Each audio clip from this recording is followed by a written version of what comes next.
você vai ter que se desprender dessa manada.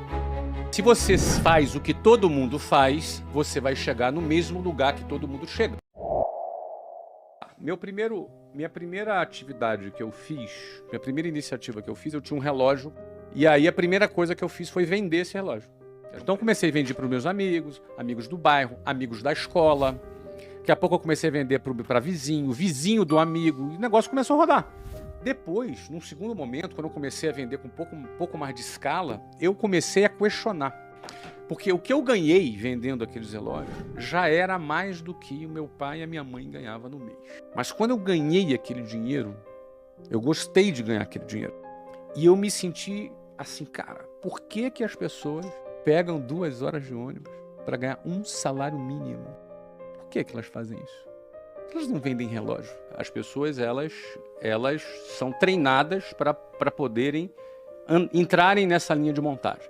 A pergunta é, para você ter sucesso, para você se destacar, para você cumprir com excelência a tua missão e, eventualmente, se você enriquecer, uma coisa é fato. Se alguém pergunta assim, olha, existe fórmula para o sucesso? Eu não acredito em fórmula para o sucesso. Mas existe fórmula para a mediocridade, que é seguir a linha de montagem. Porque se você faz o que todo mundo faz, você vai chegar no mesmo lugar que todo mundo chega. Se você dá todos os passos que todo mundo dá, você necessariamente vai chegar no mesmo lugar que todo mundo chega. E na melhor das hipóteses, você estar na média já é uma vitória. E a média é a mediocridade. Então, a maioria vai ficar nas médias. Mas a maioria por quê? Porque são as pessoas que vão seguir esse modelo, porque é muito difícil sair desse modelo. É muito desafiante, dá medo você sair dessa linha de montagem. Então, para você necessariamente ser bem-sucedido, se destacar, não ser um a mais nessa multidão, você vai ter que se desprender dessa manada. Aí começam os problemas. O primeiro desafio é você não se conformar com a manada. E aí tem uma diferença entre se conformar e ser uma pessoa grata, satisfeita. Porque a gente aprende a agradecer a Deus por tudo. E isso é bom. A gratidão é uma coisa que ajuda a nossa saúde mental. E a gente que começou pobre na vida, aprende a ser grato pelo feijão, arroz e ovo que está comendo. A gente aprende a agradecer e ser grato. Isso é muito saudável. E gratidão está ligada à satisfação. Mas isso não está ligado à conformação. A palavra conformação está ligado à mesma forma, conforme, a mesma forma. Quando você se conforma, você ganha a mesma forma da manada. Se você se conforma, você será como a manada. Vai mugir como a manada. Vai andar dentro dela. Mas o primeiro desafio é você olhar para aquilo e falar, eu não quero isso aqui. Quem assistiu o filme Formiguinhas fala justamente de uma formiguinha que não queria ser como formigueiro. Então, o primeiro desafio é você olhar e falar, eu não quero isso aqui. Eu tinha uma mulher no ônibus que eu pegava, mas o nome dela era Ilka. E a Ilka, ela era a prefeita do meu ônibus. E ela era que organizava tudo, ela era a xerifona, entendeu? Organizava tudo. Natal tinha amigo secreto. Então, ela tentava transformar aquele ambiente hostil numa coisa mais agradável. Achava bonito o trabalho da Ilka, mas ela há 40 anos pegava aquele ônibus. E eu olhava para a Ilka e me dava um certo desespero. Por mais bonito que fosse aquele trabalho, era um trabalho de quem se conformou. Ela ganhou a forma. Eu não quero ganhar essa forma.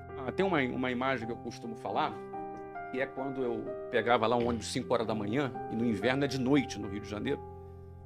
E como é um pouquinho mais frio do lado de fora, e você tem ali 8 pessoas por metro quadrado respirando no mesmo lugar, em situações como essa, eu ficava ali de frente para uma janela, do lado de fora escuro, e eu ficava olhando para o meu reflexo no espelho no ônibus.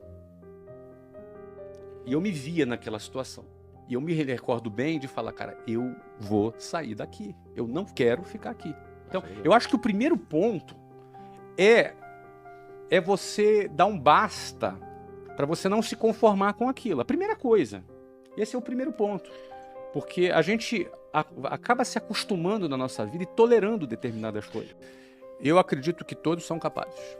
Eu acredito que a inteligência, o cérebro humano, ele é muito capaz, só que ele é condicionável, como tudo na nossa vida. Mas era o meu caso. Eu tinha uma visão limitada, mas era o fato, era o seguinte, eu olhava, analisava aquilo, a conta para mim não fechava, eu fazia uma conta na minha cabeça. Eu pensava assim, cara, daqui a 30 anos eu vou estar aqui, como essas pessoas que estão aqui.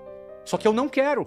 Então, assim, quando você começa a questionar, o teu cérebro começa a pensar, cara, o que eu vou fazer para sair daqui? Eu não tinha as respostas ainda. Não necessariamente a pessoa sabe o que vai fazer. Não é fácil. E alguém pode dizer, é fácil esse cara fazer.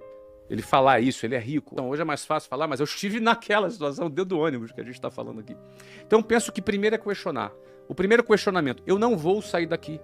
Não tem solução isso aqui. Daqui a 30 anos eu vou estar aqui. É isso que eu quero para minha vida? Não. Se é não, eu tenho que sair daquele ciclo. Você tem que sair daquilo.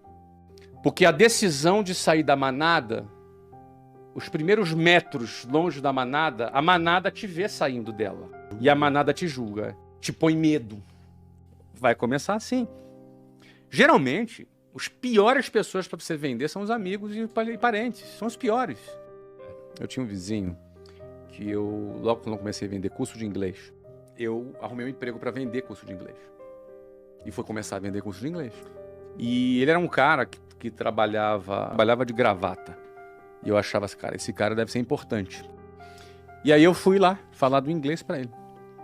E ele marcou na casa dele. Eu fui na casa dele, sentei com ele à mesa, apresentei tudo, cara. Ele deixou apresentar tudo, cara. E ficava fazendo perguntas, se fazendo de interessado. A gente ficou 1 hora conversando. E aí, no final, ele chegou para mim e falou assim, Flávio, cara, eu não tenho interesse nesse negócio não, mas eu fiquei aqui só para entender o que você está fazendo. Não faça isso. Você é um garoto inteligente. Isso aí não vai te levar a nada, isso é uma roubada. Eu me senti mal, me senti subestimado, me senti super mal. Eu hoje vejo que ele era um cara medíocre, limitado, que não arrumou nada na vida. E ele me deu uma opinião do nível dele. Então, se você quer chegar mais longe, pegue as opiniões das pessoas que estão no nível que você quer chegar. Se a pessoa quer chegar mais longe, ela não pode seguir opiniões e conselhos de pessoas medíocres. Senão ela vai estar limitada. Esse cara me viu querendo sair da boiada e tentou me segurar na boiada. Porque no final das contas, quem sai da boiada e começa a ter algum sucesso, algumas pessoas da boiada não ficam felizes. Então, quando você consegue dar significado pela tua vida, você ganha um renovo na sua vida para fazer aquilo que você quer fazer. Se manter com vontade de fazer.